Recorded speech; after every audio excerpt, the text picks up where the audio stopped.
తెలంగాణలో కుటుంబ సర్వే కోసం వెళ్తే ప్రభుత్వ ఉద్యోగుల మీద కుక్కలు వదిలారని మంత్రి పొన్నం ప్రభాకర్ గుర్తు చేశారు. తలుపులు తీయకుండా ఉద్యోగుల్ని చులకనగా చూశారని ఆవేదన వ్యక్తం చేశారు.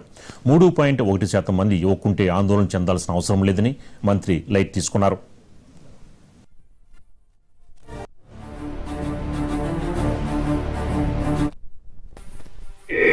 గ్రామాల్లో పోతుంటే కొంతమంది కుక్కలు వదిలిపెట్టి ఇంటికి రాకుండా ఇచ్చిపెట్టినటువంటి పరిస్థితి, కొంతమంది తలుపులు తీయకుండా కొడితే ఒక ప్రభుత్వ ఉద్యోగి సమాచార సేకరణకు వస్తే చాలా చులకనగా చూసినటువంటి పరిస్థితి.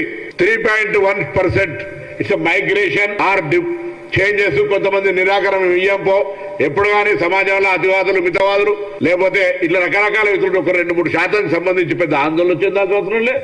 1,00,000 మంది